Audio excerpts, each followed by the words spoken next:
Someone asks you, in English, "What did you do this weekend?" Here's what happens in your head in order if you're a translator. You hear the question, convert it into your native language, think of your answer in your native language, translate that answer into English word by word, check the grammar, and then, finally, speak. That happens in 2 or 3 seconds. It feels instant, but it's 5 steps, and every step is a place where speed gets lost and errors creep in. Someone who thinks in English does exactly 1 step. Hear it, retrieve the answer directly in English, speak. Same knowledge, same vocabulary, 3 steps instead of 5. That gap is fixable, not through more practice in general, but through specific drills that remove those extra steps one at a time. Your brain isn't being lazy. It's using the strongest, most well-worn pathway it has. Your native language has been active since before you could walk. Every concept, hungry, tired, that's not fair, is wired directly to it. When you learned English later, those words got attached on top of your existing native language concepts, not built as their own independent system. Linguists describe this as a word association model, concept to native word to English word, versus a concept mediation model, concept to English word, directly. Fluent bilinguals run on the second one. Here's the useful part. This isn't fixed. Every word you know sits somewhere between fully translated and fully direct, and it shifts based on how many times you retrieve it directly, without translating, under real conditions. Thinking in English isn't one switch, it's thousands of individual words gradually migrating from one model to the other. Translation isn't uniform across your vocabulary. You're probably already thinking directly in some areas and heavily translating in others, so find out where. Record yourself speaking English for 60 seconds about your day. Listen back. Mark every pause, slowdown, or self-correction. Ask, was I searching for an English word by first thinking of the native one? That's a live translation point. These usually cluster in a few predictable zones: emotional vocabulary, overwhelmed, relieved, deeply rooted in your first language, so often the last to convert.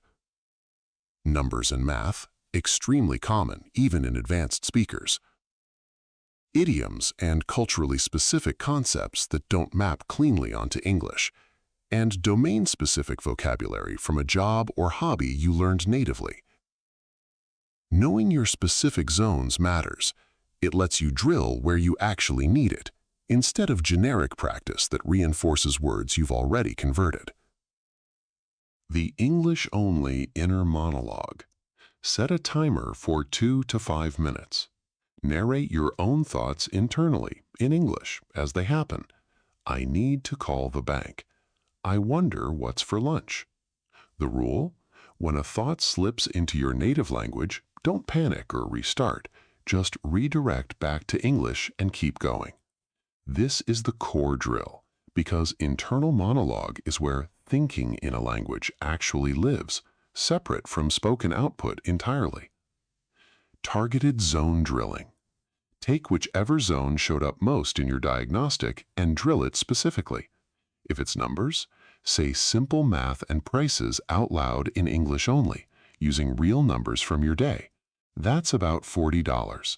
Half of 90 is 45.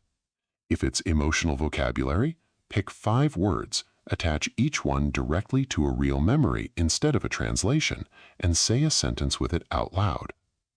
The principle behind both: every rep where you retrieve English without your native language as a middle step nudges that word or pattern toward direct retrieval. Reps where you translate do the opposite. Going fully silent too soon. For the first week or two, whisper the inner monologue instead of doing it purely in your head. You need an audible cue to catch yourself slipping. Restarting every time you slip. A slip is data, not failure.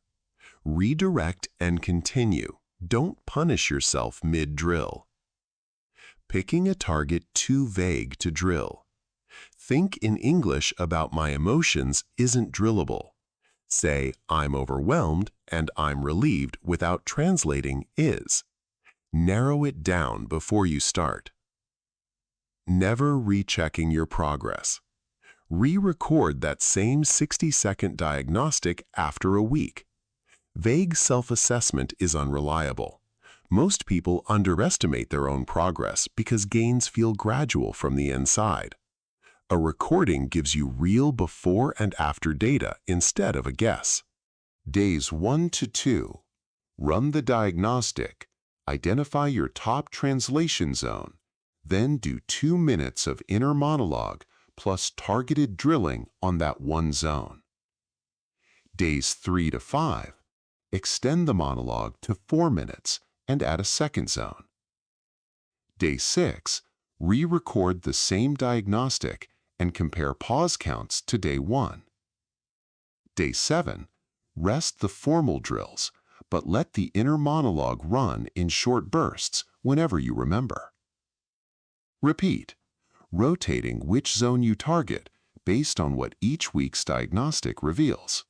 Thinking in English was never a mysterious leap some learners have and others don't. It's individual words and concepts migrating, one repetition at a time, from a translated pathway to a direct one. You don't need to think in English generally before you can think in it specifically, about your routine, your job, your everyday opinions. Those zones convert first, and general fluency builds outward from there. Run the diagnostic today, 2 minutes, and it tells you exactly where to point your effort instead of guessing.